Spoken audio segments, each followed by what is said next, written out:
At that moment, Archbishop Shizen approached the king and whispered in his ear that all this should be just a drop in the ocean from what Borat's has. The man also added that Clay left his family animals of the 7th rank, and also gave puppies to the queen. Shizen said that such financial capabilities and strength are a direct threat to the royal family. The king thought that he agreed with the archbishop, because only 6 months had passed and Clay had already become so strong. The king was trying to figure out what to do. After that, he approached the boy and said that he had apparently done a good job in Borak, and all this was due to the fact that Koroi had freed the territory from taxes, because otherwise nothing would have happened. But now that the situation in the province has stabilized, the king decided that he could impose taxes back. He also added that he wants to introduce 20% taxes. Archbishop Shizen said that they are currently tight with finances, but since the head of the province of Borak could afford to give kinder, it is likely that he will also be able to cope with taxes. In response, the boy said that the kingdom's finances were traditionally managed by the Shixing family,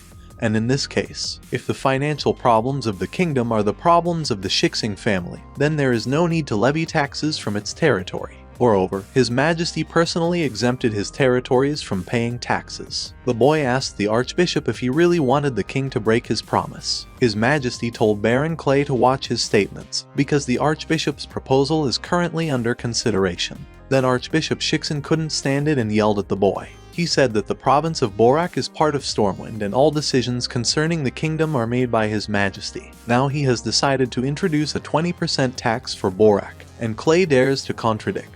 The Archbishop asked the boy if he really wanted to organize an uprising. In response, the boy shouted that the king's decision could not be so easily reversed or changed, and the Archbishop should forget about his intention to use Borak to fill his pockets. This statement made the man very angry. He yelled at the boy again and said that there was no territory accountable to him. The man turned to His Majesty and asked him to stop it. Then the king shouted at the boy and said that if he dares to treat the orders of the king in this way, then he withdraws the right of Borats to non-payment of taxes. The king also added that he would personally send his people who would collect from the province of Borak everything that is required. Moreover, there are also taxes for all this time when the territory was exempt from them. At that moment, the queen returned. She asked her husband about why he was so angry, because she was gone for only a couple of moments. Then the queen turned to the boy and said that he would not lose anything if he gave as a tax a little earned by his territory, and it was not worth it because of this, bringing you to the whole family of the dragon's blood. After that, the girl turned to the king and said that the boy was just a child. He should not doubt the loyalty of the dragon blood family, because they never obey the king. Clay smiled and told his aunt that she probably forgot that the blood family, in addition to loyalty, has pride and they will never back down and will not ask for mercy. The boy also added that the queen is wearing a precious dress, but her words are not worth a penny, because it is she who brings the blood of the dragon on the family. The boy said he wouldn't pay anything. He also added that if the Shixing family is not competent enough in the matter of financial management, then the dragon blood family does not mind replacing them. Clay said that he had already congratulated his dear aunt, and therefore he was forced to return. The Archbishop shouted that the dragon blood family had rebelled. In response to this, the king said that he was binding an emergency meeting and making this child pay for his words. At home, the boy's father swore at him and beat him. Reno's grandfather, however, supported his grandson and said that the dragon blood family is not some small fry that you can wipe your feet on. In response to this, the boy's father said that it was the royal family and they could not enter into a confrontation with them because of centuries-old ties. In response to this, grandfather said that they could not just accept it. Clay said that now that they have the Elf clan and the Dragon clan on their side, as well as the Berserkers and their family's army, they have nothing to fear. The Shixing family is trying to annoy them by using their partnership with the king. The boy used this chance to show them that this is a personal choice of the dragon blood family, and not the only possible option. At that moment, the boy's mother burst into the room and said that the king had called an emergency meeting, and also ordered to gather some of the soldiers. The boy was surprised that his mother did not immediately follow him, but it turns out she stayed in order to learn more about what was happening. The boy told his mother not to worry, because the boy is not afraid of the king, even if he decides to do something against him. In response to this, the girl said that she knew that the boy was not afraid, but she warned him that it would not be easy to fight with the royal army. Moreover, Longsu's army will not be able to open a field on Clay's country, so he will need to be more careful when he returns to Borak. The boy smiled and said that since the king had decided to use brute force, the boy would show him what it was. The next day Clay and Peru were walking around the city. The berserker asked the boy about what kind of people are constantly following them. It turned out that they were responsible for collecting taxes from Stormwind, and they were instructed to follow them. They said they had better show respect to them, otherwise they would pay all the property to the province tax. The boy smiled and realized that these were the sent Cossacks of the king, and it is not surprising that they are so brave. The boy turned to them and said that Borats would not pay taxes and it made no sense for them to follow them, so it was better to stay in this place. The men asked the boy if he dared to disobey the king's order. After that, Clay took out a sword and carved something on the stone with it. It was written there that any of them who dared to cross this line would die. Clay said that there was no need for the men to follow him in the feast, but if one of them still insisted, then the choice was up to them. After that, Clay ordered his army to move to the province of Borak. The king was furious. He ordered Archbishop Shixin to order the soldiers that had been lying in ambush since last night to prepare and kill Clay's army. At that moment, a servant ran into the king's room and said that something had happened. He said that the palace guard was killed. The king and the archbishop were shocked and could not understand how this was possible. The servant said that last night a group of unknown assaulted their people. They were very strong and they couldn't even fight back. Their plan failed and they suffered significant losses. The archbishop was sure that it was all the work of Clay and the dragon's blood family. In response to this, the servant said that there was no trace that this was done by the Longsu army or by someone from Borak. Without witnesses or prisoners, they also cannot prove their guilt. The king wondered if his soldiers were so weak and realized that Clay was a threat to his authority. The king was very angry and sure that he would kill Clay. 5 years have passed. The Minister of Finance came to His Majesty and brought him a chest with the collected taxes, but he said that this year the amount was small. In response, the angry king shouted at the man and asked him about why this has been going on for several years. It turned out that the Minister of Finance of Stormwind was Bill Shixin, the head of the Shixin family. He replied to His Majesty that it was all because of Baron Clay. The man added that due to the fact that he refused to pay taxes 5 years ago, most of the merchants left Stormwind and went to Borak, so they cannot collect enough money. The king got angry and called Clay a bastard. He had a fight about the fact that because of some brat, he had to endure all this for 5 whole years. Archbishop Shixing said that this boy from the dragon blood family could not openly oppose the royal family based on his beliefs alone. The man was sure that the entire dragon blood family and their army were definitely behind this. Shixin also added that if they want to get out of this swamp, then first they need to weaken the dragon blood family. The king agreed with Shixin, but did not know how to do it. Then the man said that they have a great opportunity. The archbishop pulled an envelope from his coat pocket and handed it to the king. He said that Dar Longsu went to patrol the southern borders with 5,000 soldiers, where they encountered the Carter State Army, who attacked the borders. The size of their army is 150,000 people and right now they are fighting. As a result, they recently received a letter asking for reinforcements. The king smiled slyly and said that without the gift, it would really be easier to subdue this family. But what if the enemy army took advantage of this chance to invade the territory of Stormwind? The archbishop replied that if the king was willing to spend a little, then Shixin would put pressure on them on behalf of the church to be sure that they would not dare to act rashly. The man also said that as soon as the gift dies, the archbishop will personally lead the army to attack, and then to retreat, so the prestige of the king will increase significantly. At this time, it was announced on the southern border that whoever killed Dar would receive a huge piece of meat. These words were said by Matthew, one of the 4 most prominent generals, the commander-in-chief of the army of the Carter State, a sorcerer who specializes in dark magic. The enemies attacked the Knights of Stormwind. One of the knights informed the general that these soldiers are monsters and all the knights of the Dragon Blood family army are beginning to mutate. The man realized that it was cursed magic. He turned to the knights and said that they could immobilize their enemies or make it so that they could not attack them. But they could not kill them, because if they tried to do this, they would become puppets of the enemy and attack their own.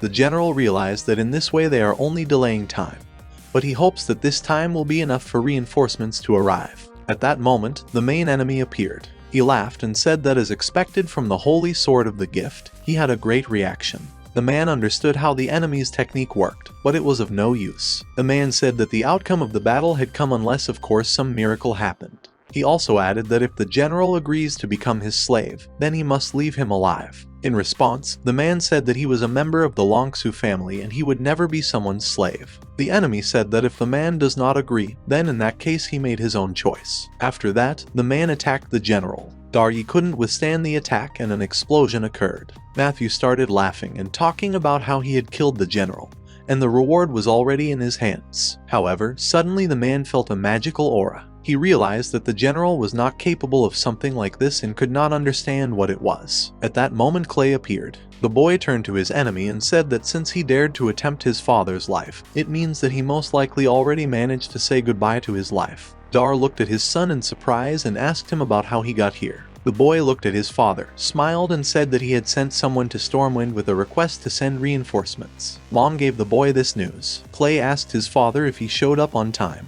The enemy thought that this was the famous Scarlet Baron. He turned to the boy and said that it turned out to be Clay. He asked the boy if he really thought he could change everything by coming here alone. The man also added that even if he is not affected by the magical curses of the enemy, he still will not be able to defeat 150,000 soldiers. In response to this, Clay said that he did not come alone. He just arrived first, Patamush to teleport alone much faster. The giant teleportation array Borat should be ready soon. In response to this, the enemy said that the teleportation array could not exist. In response to this, the boy said that the fact that the man has never heard of it does not mean that it does not exist. That's the difference in strength. At that moment, berserkers appeared on the boy's back. Clay asked his enemy if he thought his army of 150,000 slaves would be stronger than the berserkers. The boy said that he hoped that they would entertain his army of 2,000 berserkers for at least half an hour. After that, the boy ordered the berserker to kill the enemies. Peru shouted that the order had been received and ordered his subordinates to kill everyone. The berserkers went on the attack for Mr. Clay. However, the enemy laughed and told the boy that he thought Clay was smart, because after killing his soldiers, the boy's berserkers would become subordinate to the enemy, and he should thank Clay. At this time, the boy took out a horn and began to blow into it. Due to the magical power of the horn, all the knights who were mutated monsters became human again. The enemy realized with horror that his curses had been lifted by the magic of praising the light. In response to this, Clay said that it was actually a healing array that he had managed to extract from praising the light, since it was still difficult for him to use rank 10 magic. The boy pulled out his sword and pointed it at the enemy, saying that his army was finished and asked the man if he was ready to say goodbye to his life. The enemy told Clay not to think that he was unaware that the boy was only a level 3 mage with sealed powers while he was a rank 8 mage. The man was sure that the boy would not be able to kill him. In response to this, the boy said that his enemy did not seem to fully understand what was going on, because this was not a magic duel, a real war. And in war, important knowledge and skills and rank here does not solve much. In response to this, the man said that Clay was a nasty brat and did not dare to look down on him, because he was not even in the plans when he was already a marshal. The man said that today he would show Clay what it means to fall a pirate by absolute force. After that, the man began to use the forbidden techniques of the 8th rank. The boy clicked and said that the man pressed so much noise and it was just a group lightning attack. In response, the man laughed and said he wanted to see how they could hide from such a high-speed attack. The man was sure that the boy would be torn to pieces before he could utter his praise of the light. In response to this, Clay said that his enemy is quite self-confident. These words struck the man and put him into a stupor. The boy explained that the man had survived so many battles on his wiki but did not know about the most vulnerable point of such attacks. The man did not understand how the boy managed to survive because it is impossible, and he asked him about how he did it. In response to this, Clay said that he is not like the enemy. He is a magician but also an alchemist. The boy did not understand how his enemy could not know such simple truths. He also added that lightning strikes the high points of objects that conduct current in metal is perfect for this role. The boy said that this was another confirmation that brains should be used in battle. The man could not understand how he could miss his opportunity. After that, the boy attacked his enemy, but he turned into a ghost. He turned to Clay Longsu and said that he would remember him. He also added that the boy did not think that he had won because sooner or later the man would come for him. After that, he disappeared. Then Dar ran up to his son and asked him about where Matthew was, because he assumed that the boy had killed him. In response to this, Clay said that he had only escaped, but if we take into account his wounds, he would not be able to attack Stormwind for at least the next few years. The general laughed and said that he was on business. He dared to invade someone else's territory with a large number of troops, but did not appreciate the strength of those who guard this territory. After that, the boy turned to his father and said that if his mother hadn't informed him about it in time, He was afraid that Matthew would be in a great mood in his place right now. The boy also added that 5 years ago, when he refused to obey and left Stormwind, his father accused him of undermining the reputation of the king. The king knew that a 5,000 army was fighting here with 50 enemy soldiers, but the boy did not observe any reinforcements on the spot. Clay asked his father if he still thought that staying loyal to the king was the right decision. The boy told his father that they were loyal to the lands and people of the kingdom of Stormwind, but not to any one person. The boy's father hesitated and did not know what to answer. Then the boy said that his mother had warned him that his father was a little slow. Clay told his father to just think his words over again in a more appropriate setting. After that, the boy handed something to his father and said that he had made this armor from dragon scales especially for him, and also cast a spell praising the light. This armor should protect the father in future battles. The man caught the armor. Clay turned around and started walking away. He told his father that since the job was done and the teleportation array was no longer needed, he was going to return to Borak province. The boy said that he would definitely visit his father as soon as he had time. After that, Haru ordered all the berserkers to hurry up to deal with the enemies, because they must return to Borak. Dar said that this little guy thinks that once he flew out of the family nest, he can receive it. It infuriated him. However, he quickly cooled down and thought that maybe he really should reconsider his views. One of the knights approached the general and said that all 150,000 enemy soldiers had been destroyed and asked him about what he was doing. At this moment, the man was jumping with armor in his hands and rejoicing. He told his subordinate that it was an armor made of dragon scales made for him by his son, which is just incredible. He asked the knight if he envied him. Dar said he would put it on and never take it off again. The answer to this knight asked the general about how he would then go to the bathroom, but the man ignored the question and told the knight to shut up. A few months later, at the residence of Baron Clay in the province of Borak, the boy was sitting on his throne. He said that visiting is good, but it's better at home. The boy said that he had to find a way to improve the teleportation array, otherwise they would not be able to go on a long expedition. His younger sister stood next to the boy and said that her brother was right and he would definitely be able to figure everything out, because he had already passed such a hard way. The girl also added that her mother asked her to inform her about Clay's arrival home and sister Mighty is waiting for him with a report on the current situation in Stormwind. The girl asked Clay what he wanted to do first. The boy said that he roughly knows what his mother wants to say and she must want to talk about the victory over Matthew and the fact that the king generously rewarded his father. His status in the kingdom has greatly increased. The boy already knew that. However, Clay thought about the fact that this battle was actually planned by the king and the Shixing family because of the threat of the Longsu family. The boy wondered how sincere the king's words were when presenting the award to his father. The boy was afraid to imagine what humiliation the Dragon Blood family would have faced if they had lost back then. Ultimately, the strongest has the last word. Clay thought that they should become stronger, so strong that no one would ever dare to go against the Dragon Blood family. The boy replied to his younger sister that he would contact his mother in the evening and now they can listen to Mighty. The girl agreed with her brother and invited Mighty to the hall. The girl flew in and thanked Mr. Clay for the invitation. The boy turned to the girl and said that she had done a good job during his absence, looking after the province of Borak. The girl replied that having the opportunity to serve Clay was the highest reward for her. The girl asked the Baron for permission to report to him about the current situation in the city. The girl said that nothing has changed significantly during Clay's absence. The population and the economy are steadily growing. The girl also decided that it was worth noting that the orcs had applied for permission to enter Borak. Clay was surprised that the orcs wanted to go to his province. The boy believed that these were violent elements that loitered in the vicinity of the state of Van. The boy did not understand why they decided to overcome such a distance and even massively. In response to this, the girl told Clay not to worry. The whole verse since they appeared here, they behave quite decently, and they arrive in the province mainly because of the war in Van. The boy wondered since when the orcs began to worry about such things as war. Clay decided that something else must have happened and he knows what it is. A messenger ran to the temporary orc camp on the outskirts of Borak and said that supplies from Baron Clay had arrived. He called all the orcs. They were very happy and said that the head of the province was very generous, because they had already received supplies just a couple of days ago. The boy hid his identity, so he pretended that he was an ordinary person and distributed supplies to the orcs. He said that the Lord had just returned from a successful battle on the border with the Carter state in a great mood, and therefore the volume of supplies for each clan increased. One of the orcs laughed and asked if they would continue to receive so much, because after all, Lord Clay is one of the 4 heroes. The boy asked the orc about the 4 heroes, because he had never heard anything like this before. The orcs were surprised that the boy didn't know about it. One of them said that Princess Jessica, who formed the first orc army, is the first hero. The Prince of Spirit, who defeated the Poison Dragon pirates, is the second hero, and Prince Carl,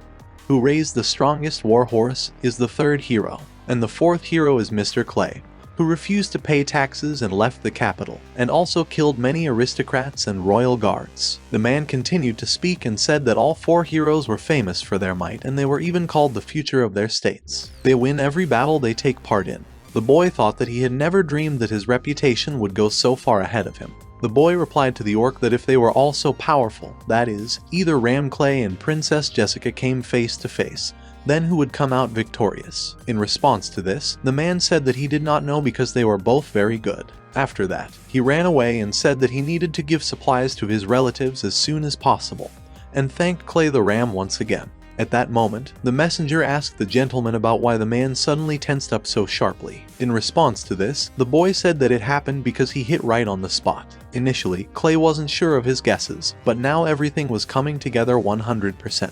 The boy told Uncle Joe that it was time for them to go because a serious battle was waiting for them very soon.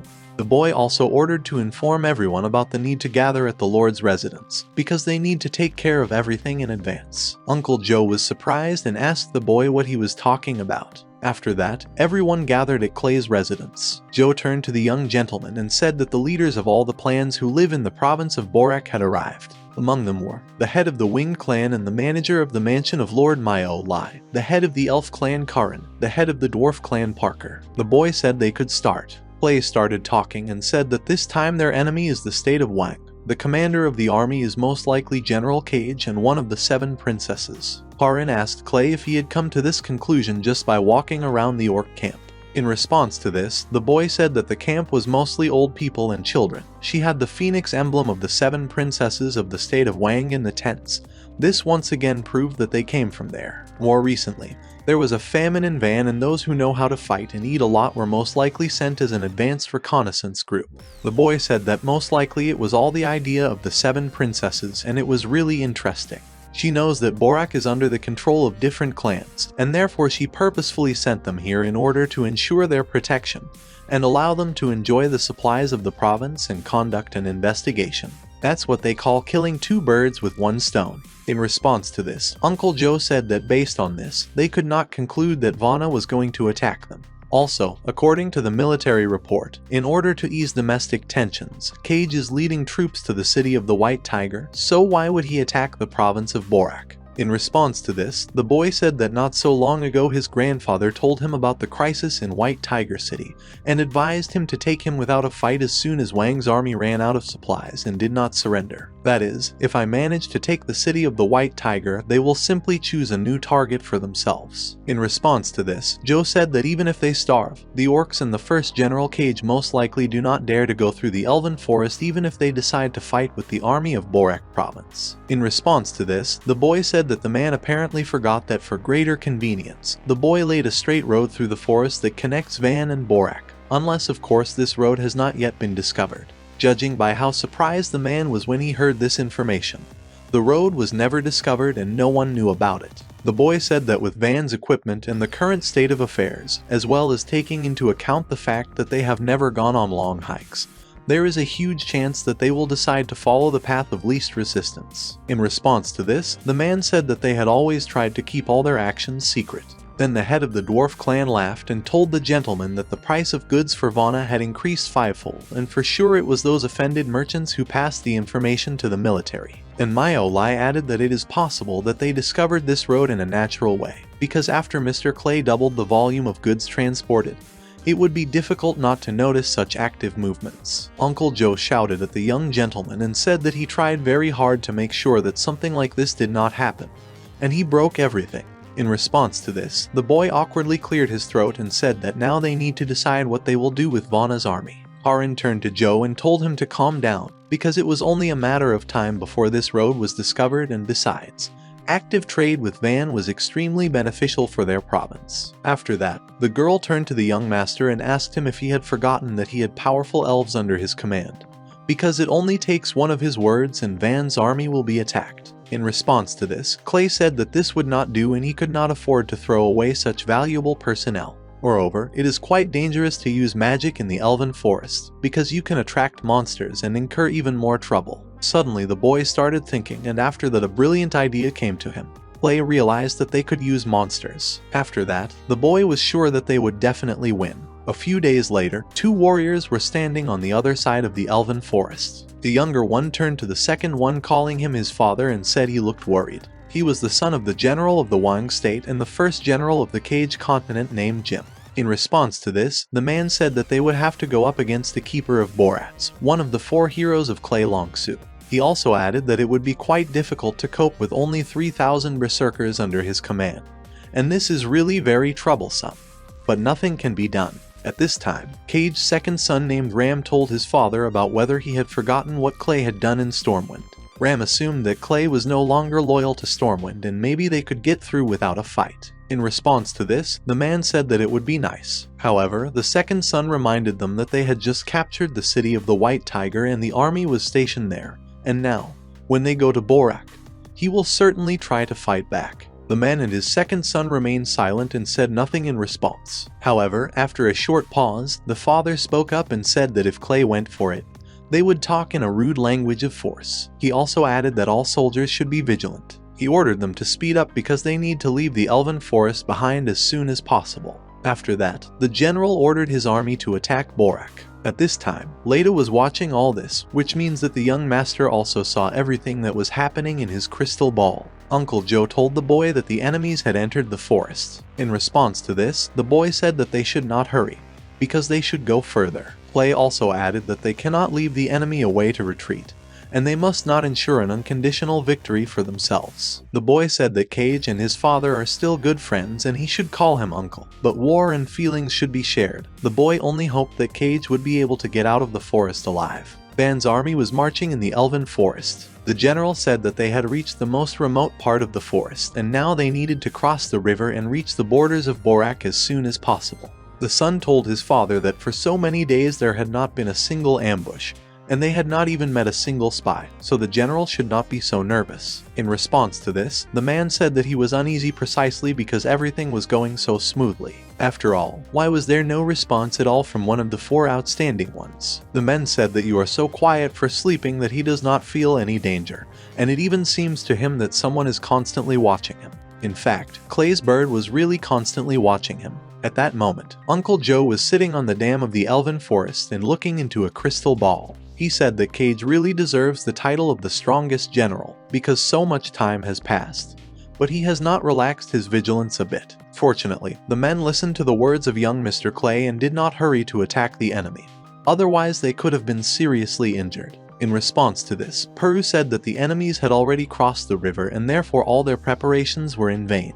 The man wondered if it was possible that Clay had forgotten to signal. Peru wanted to start acting on his own, but Uncle Joe stopped him and said that they should do without amateur activity. He said there was no need, the salad had to obey orders, and young Master Clay told them to wait for his signal, which meant they would wait, so Peru had to stop talking nonsense. The man replied that he understood Joe, but they didn't know how things were going with Clay.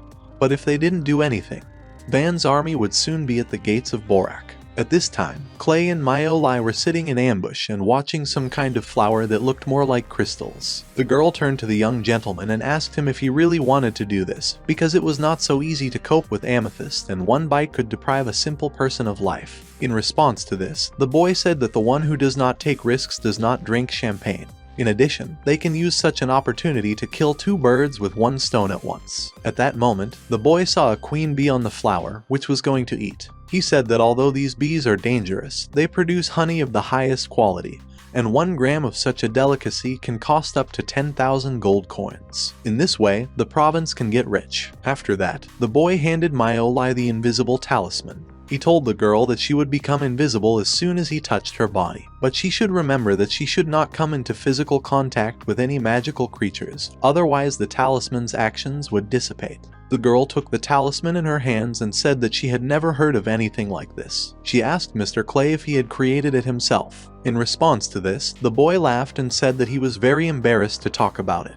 but it was just a defective product that he created in a hurry, and if his magic was not sealed, then this amulet could hide the whole city. The girl was surprised when she realized that he, Mr. Clay, had really disappeared. He told the girl to get ready as it was time. A bee was eating nectar from a flower while something invisible attacked it. It was Clay who successfully used the art of concealment and was able to hit the bee. At this time, the girl approached the flower and thought that all the amethyst bees rushed to save the queen, and she should use this opportunity to collect more honey. The kingdom will not produce as much amethyst honey in 10 years as they managed to get today. The girl said that Mr. Clay is really incredible. At this time, Uncle Joe saw a signal from Mr. Clay on the dam and ordered the feast to open it. The man obeyed the order and opened the dam. A powerful stream of water rushed downstream. At that moment, one of the general's sons told her father that a huge number of amethyst villages were moving directly in their direction. Then the man ordered everyone to quickly go into the water and not panic, because the bees will not attack themselves if they do not provoke them.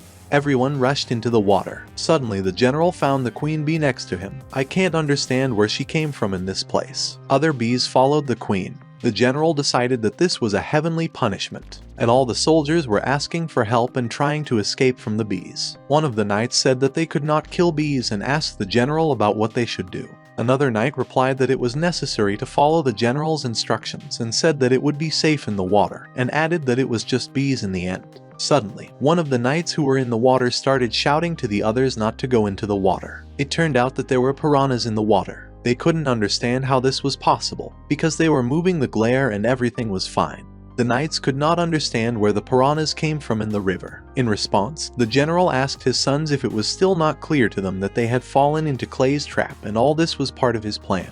The general's army and Wang's army were in trouble. It was over before they even managed to enter the kingdom. The general turned to Clay and said he was ruthless, so young, and has already come up with an incredible plan. Suddenly one of the knights called out to the general. Everyone else rushed to defend Cage. Clay watched all this from the sky and thought that he had no choice if he let them go through the forest.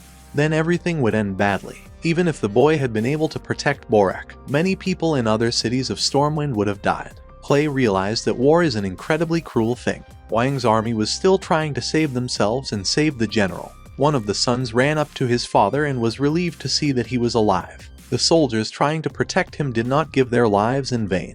In response, the father asked Ram about the situation with the wounded and whether everything was alright with Jim. The guy replied that they had about 2,000 people left. All the others were killed, and Jim was seriously injured. The general was angry at what he heard. He could not believe that there were only 2,000 people left from a large army. The general said that even though they were trapped, it was still a mystery to him how they managed to attract the amethyst bees. At that moment, someone turned to General Cage and said that he would be able to personally question their master about it. At that moment, a net fell on top of the man and he fell into another trap. This net covered the surviving soldiers. Joe came up to them and said that Mr. Clay wanted to talk to the general about what had happened, so he should just follow them without any tricks, unless of course they wanted the number of victims to increase. Some time later, Myo Lai arrived at the Baron's residence and told Mr. Clay that she had already collected all the honey of the amethyst bees. The boy replied that it was excellent, and also added that the honey of amethyst bees is the best antidote to the poison of amethyst bees. He asked the girl to clean it as soon as possible and distribute it to the surviving soldiers. The girl was surprised and asked Clay if he really wanted to give the antidote to the enemy. In response, the boy said that these were their friends, because very soon the best general of the continent would leave Van and become his submissive subordinate. After that, the boy went into the general's room and addressed him,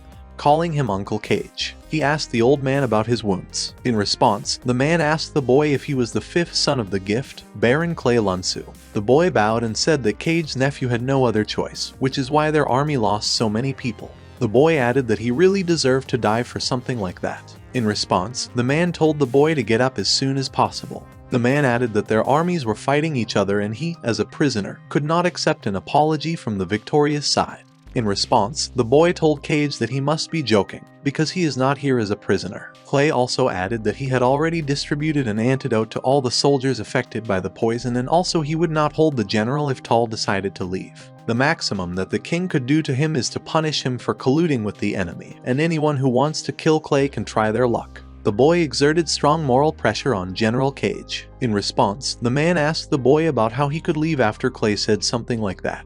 He also added that Clay is a very smart boy, much smarter than his father. Cage asked the boy to tell him how much he wanted. In accordance with the rules of wartime, the general could buy his freedom. The boy thought that he didn't need money at all, because he had plenty of it and all he needed were people. The boy told the general that he wanted Cage to go with him to the capital. There he will be able to meet the boy's father, because they are good friends, but have not seen each other for a long time. The boy also said that, to be honest, he was somewhat puzzled, because with the strategic thinking of the general, he chose the Elven Forest as the road to Stormwind. The boy asked the general about why he chose this option if there are much safer roads. In response to this, General Cage said that of course he was aware of this, but as a general he had to obey the orders of the king. The man also said that after this woman from Wo Chun Jai appeared in the kingdom, the king constantly indulges her whims, and it was her idea. The boy realized that the state of Vo is a state in the south of Van. The boy also said that he heard that it was strangely teeming with cute cheapies. Apparently, this reputation is deserved. Well, what are you punishing some woman of dubious origin drove a skid? He must not be particularly smart. Then why continue to be loyal to someone like that? In response to this, the man shouted that enough was enough. He also said that if the boy wants to force him to surrender, then it's better to just kill him, because he will defend his honor to the end. Clay said he understood. The boy added that he should not have doubted the man's loyalty. In other words, the general will continue to support the king's decision, even if he knows that it is wrong. In response to this, the man said that it was natural. Then the boy said that in that case, if his king ordered him to serve Clay, then the general should listen to him. The man laughed and said that it was a great joke, but the king would never do something like that. However, if we force the boy to give such an order, then the man will certainly agree to stay near Clay. Wuhan boy said that they would look again and asked the man to remember his words. At that moment, Uncle Joe entered the room and told the young gentleman that he had overheard their conversation. The man said that King Wang is not that stupid and he would never give such an order to the best general on the continent. In response to this, the boy said that he had some ideas so Joe should look after everything in his absence. The boy also added that Borak had won the battle, so Joe could send the news to Stormwind and Van. Clay said he was sure that Wang's messengers would be looking for him very soon. A few days later, at the border of the Elven Forest, there was a cart with a girl carried by 4 men. The girl said that this idiot Cage lost, and now she needs to go far away in order to figure it out. This infuriated the girl and she did not understand why Lord Boratz had not arrived yet. This girl was King Wang's mistress, Chun Jai's concubine. The boy thanked the girl for waiting and said that he could not even think that a beautiful woman seemed to be the special envoy of the kingdom of Wangge. The girl told Clay that judging by his seductive speeches, he must be Lord Clay. The girl said that he could just call her Chun Jai. In response to this, the boy said that it was time for them to get down to business. They should talk about the conditions on which they wished to get General Cage back to their Van Kingdom. The girl replied that there was no need to hurry so much because he had lost 200,000 people in the battle, and now the people of Wang are extremely worried, because they would not want to spend a lot in order to redeem such a person.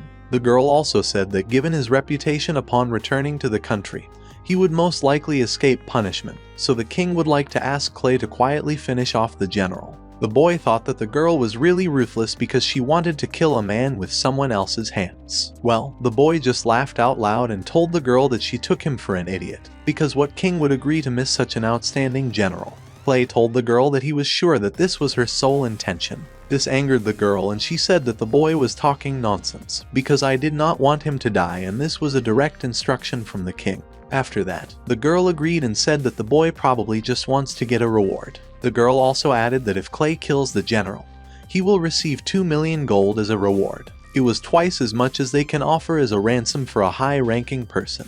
The boy asked the girl about why she had so much hatred for this man, because if the girl had not suggested King Wang, then 200,000 soldiers would not have died. The boy also added that when General Cage returns, the first thing she will do is go after her soul. Clay said that if he was not mistaken, then this campaign was initiated in order to replenish the treasury. Well, then where did these 2 million gold coins come from? The boy assumed that this is what the girls managed to get their hands on. Clay said that if the girl didn't admit it, then he would just send Crystal, who had been recording their conversation all this time, straight to King Wang, and he will decide what to do. From shock and fear, the girl fell to the ground. She said that the boy was right and she would admit everything. The girl begged him not to give anything to the king and said that she would do anything. Then the boy said that it sounded promising and smiled slyly. Clay said that in that case, the girl should return and bring him a copy of King Wang's decree, which would say that General Cage should be loyal to Clay. The girl was surprised and said that it was almost impossible. She said that the king is not an idiot. General Cage is the guarantor of the security of the entire kingdom and he will never give such an order. Then the boy said that he would pay the king 100,000 gold coins. He also added that since the kingdom's economy is on the verge of collapse, this money will be enough to pacify civilians a little. The boy said that he had destroyed almost the entire army of General Cage. If the kingdom simply does not exist now, then what is the use of his return? The boy also added that he thinks that the king will not really agree with her methods of inflaming passions. The girl hugged Lord Clay and said that he was so young but so talented and now she understands why everyone around him is so admired. But the boy abruptly threw the girl away from him and told her to take her hands away from him, because he is not interested in older women. Clay also said that he will accompany Cage on the way to Stormwind and the boy hopes to get good news from the girl. He also added that he would give me another 10,000 gold coins after she completed the assignment. However, if she did not, then she could prepare for death. A few months later, Lord Clay arrived in Stormwind. All the residents of the city greeted him with joyful shouts. They said, "Long live the hero who defeated Van's army, long live the Ram Clay." Uncle Joe turned to Mr. Clay and said that everyone was incredibly happy that the boy managed to repel the attack of Vanna, and now he is incredibly popular. In response to this, the boy said that he did not think so. At this moment, many girls joined the berserkers and began to hug them. They talked about how strong and courageous they were. However, the boy thought that everyone was shouting his name, but they were hugging these big guys. This prompted Clay to think that everyone still takes him for a child. The boy said that even if he doesn't care about such little things as love and the like, but he doesn't like it either. Suddenly, the boy heard someone shouting his name. It was Mom and Dad. Elijah ran to her son with open arms and was glad that her dear son had finally returned.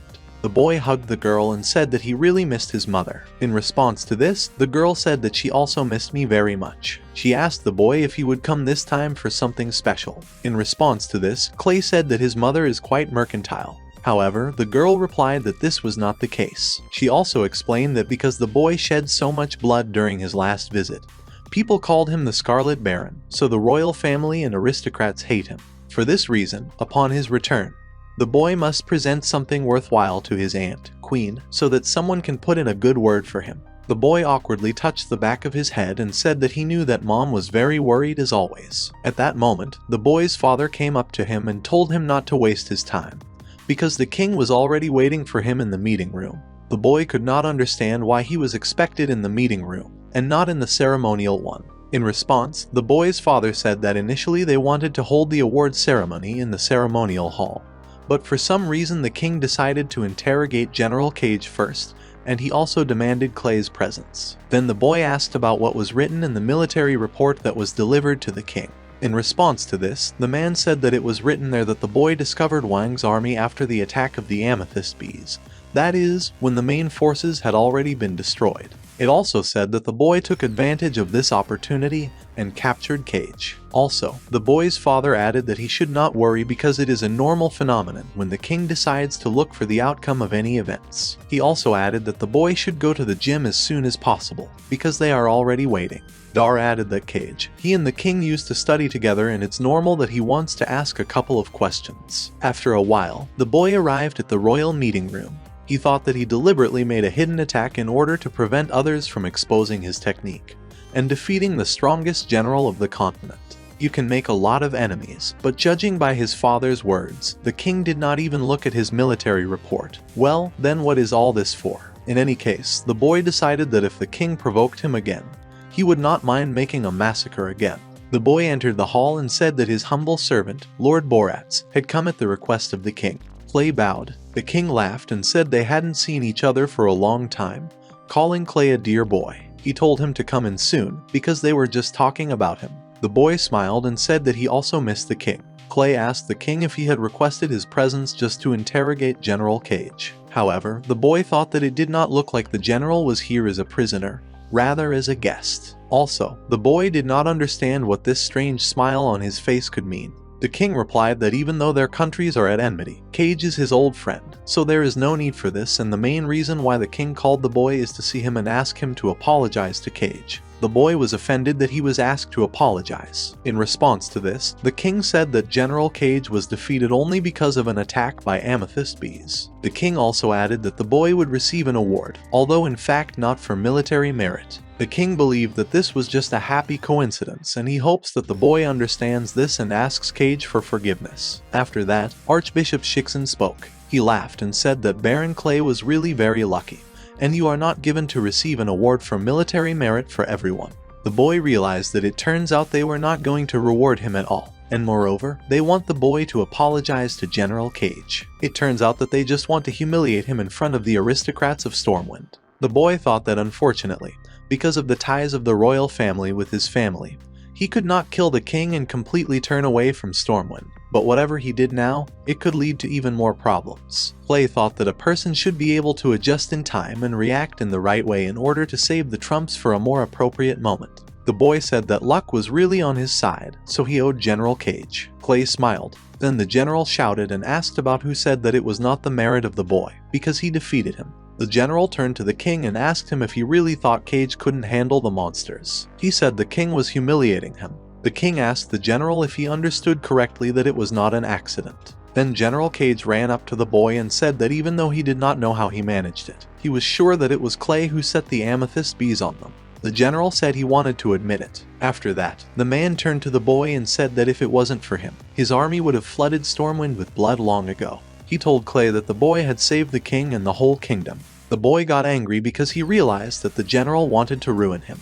Then the boy turned to Uncle Cage and asked him if he was definitely not confusing anything, because he was just lucky. The boy thought that this was bad, since the king was not particularly friendly anyway, and now he could also accuse the boy of hiding details of military operations, and after such words he would see him as a threat even more. The general thought that it was not surprising that Clay was called the best, because he thinks about everything thoroughly and calculates. At that moment, the general pulled out his sword. Clay asked Uncle Cage about what he was doing.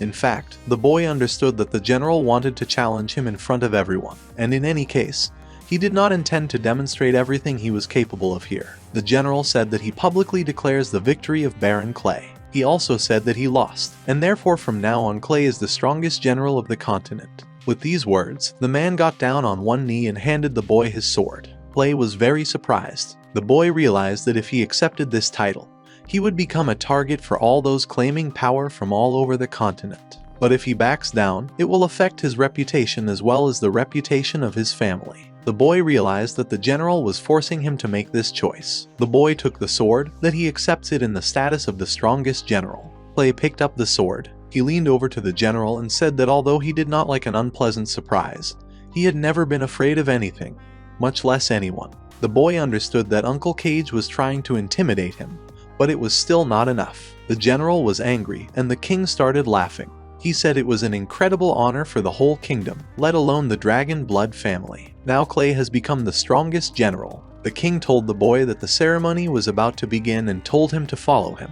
The king also said that he was looking forward to telling everyone about such wonderful news. The general thought that the guy was great and determined, and if it wasn't for Van's kingdom, then being loyal to the boy would be the only right option for Cage. After a while, the ceremony began. The king announced to all the people that he, Edward VII, King of Stormwind, using the powers that the God of Light had given him, proclaims Clay Longsu Marquis of the first rank and awards 10,000 gold coins. And also, the former general of the continent still gave the boy his title, and now everyone on the mainland should know about it. The boy's relatives were shocked, but ordinary people rejoiced and said that this was a generous reward and nothing like this had ever happened before for a boy to become a marquis at the age of 15. No one could believe that General Cage himself handed over his rank to him. It was just incredible. The king announced that from now on Clay is the main guarantor of the security of the entire kingdom. The king also said that since today is such a wonderful day, they should start the holiday and celebrate these wonderful events. Everyone congratulated Clay. Archbishop Shixin turned to the boy and said that let him be lucky today, but he should not be complacent, because someone like him, on whose hands the blood of aristocrats and important people will never be truly trusted, In response to this, the boy said that the man is too naive, because the boy believes only in strength. The queen approached Clay and congratulated him. She also said that his success could not but rejoice. The boy turned to his aunt and thanked her. He said it was all a gift from his majesty. The boy's mother came up to him and said that he should give something to his godmother, that is, the queen. The boy told his aunt that he had brought her a gift. In response to this, the queen was surprised and said that he prepared surprises for her every time. The boy said that he wanted to give her every woman's dream.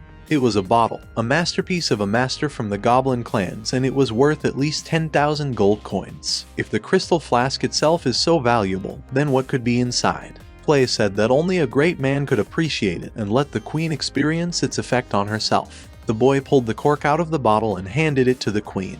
The boy thought that everyone present should look carefully, because with the help of this in the future, all the money of influential people there will be his. The queen felt the smell and said that she seemed to be enveloped in magic. She was comfortable and pleasant.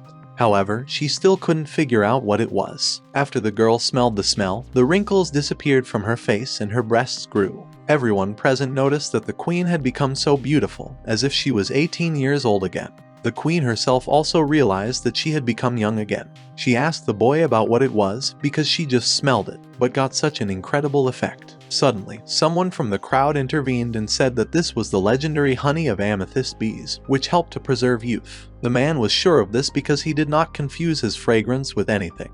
Clay said that Mr. Kara's guesses were not entirely correct. The boy said that this bottle contains the most valuable honey of the uterus of amethyst bees. Kara approached the boy and said that he intended to give this gift now, because then all the ladies of the kingdom would be ready for anything for a drop of amethyst honey. The boy laughed and said that you can't fool a man. Kara told him that since Clay was selling it, why shouldn't he set a price? The man said that honey could be useful to him too, on the way to becoming a god of magic. Clay said that considering his relationship with the dragon blood family, he would give him 3 bottles of amethyst honey in return for 3 favors. Clay asked Mr. Kara about how he received such an offer. In response, the man said that these 3 services would not be something easy, but now becoming a god of magic is a priority for him, so he will accept any conditions of the boy. Clay said that they had agreed and in a couple of days he would bring the man what he promised. The boy thought that only a couple of bottles of honey from amethyst bees and the trust of Kara and the queen were in his pocket. It was a great deal. At that moment, Uncle Joe approached the boy and whispered in his ear that he had recently received a secret message that the woman from Vana wanted to meet him.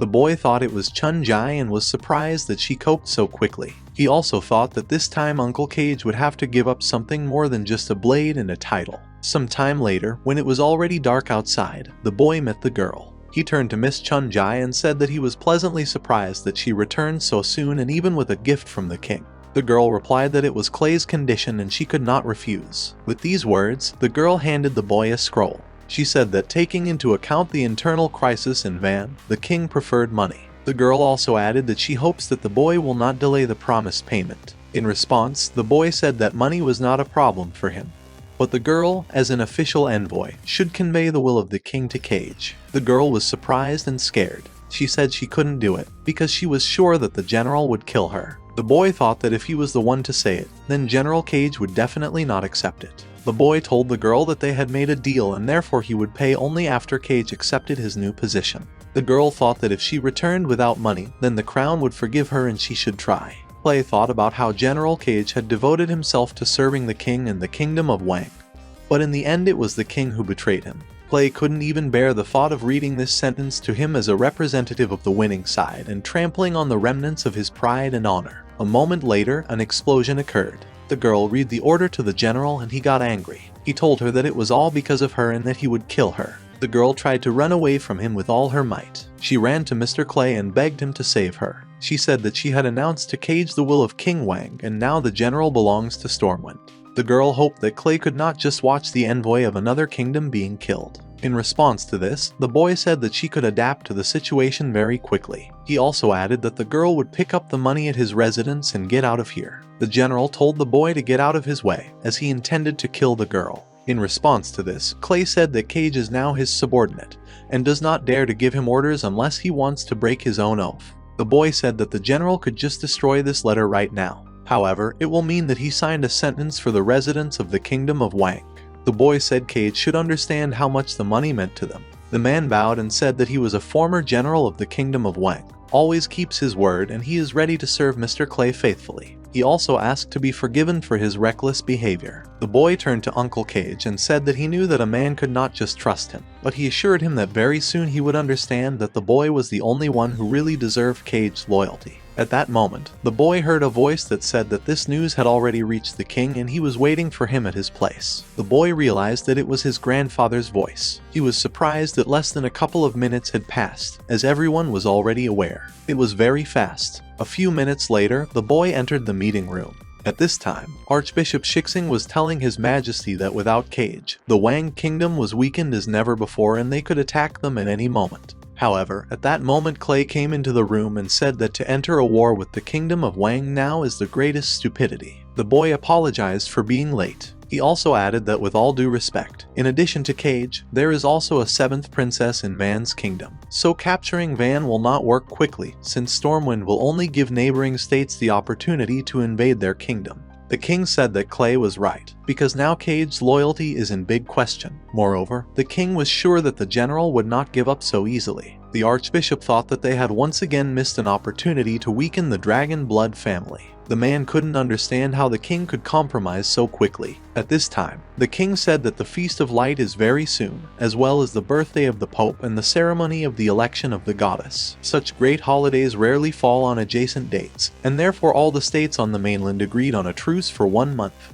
So the king decided that now was not the time for such conversations. Edward asked Clay if he would like to go with him to the Holy See. The boy was surprised that the king wanted him to keep him company. Clay wondered what kind of trap was in store for him this time. At that moment, the boy's grandfather coughed and he realized that the man also believes that this is a trap. However, in fact, the grandfather thought that the boy should agree as soon as possible, because such an opportunity comes only once in a lifetime. The boy realized that the girl wanted him to go with the king and it began to seem to him that there was something that was being hidden from him. After that, the boy bowed and said that he would like to go to the Holy See in the company of His Majesty and it would be a great honor for him. The king was glad of this and said that they would leave in 2 months. After a while, the boy was left alone with his grandfather and asked him about why he told him to accept the king's invitation.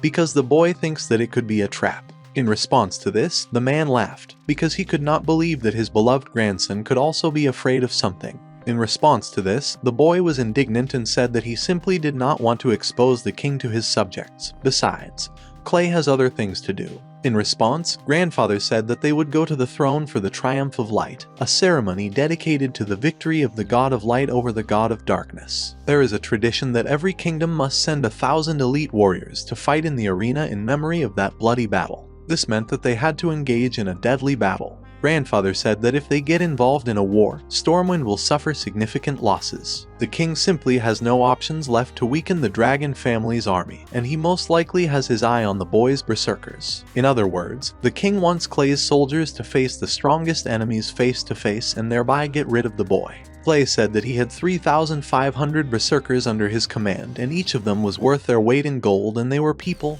not cannon fodder. The boy indignantly asked his grandfather about why he told him to agree if he knew about all this. At that moment, Peru appeared and told Mr. Clay that berserkers are not victorious and they will defeat all enemies without much difficulty. Sam also appeared, who said that he also wanted to fight. The boy didn't understand why they looked so excited thinking about the battle. The grandfather told the boy to accept the king's offer so that he could take advantage of this opportunity and get real experience in battle. Not every war can be won only by the power of reason. The boy and his soldiers need real skills. Also, Grandpa said that there are still bets, and this is not bad money. The boy realized that now not only his mother, but also his grandfather are obsessed with money. At that moment, Clay remembered that he had another bottle of amethyst honey. The boy told his grandfather that his leg was wounded in one of the battles, and let it be a great honor for him. But the boy knows that this does not give his grandfather peace, because of it he cannot return to the battlefield. The boy told his grandson that he loves his grandfather very much. Clay also added that the honey of amethyst bees is not so easy to get and he was able to get it when they attacked Cage. The boy also added that with him his grandfather will definitely return his glory.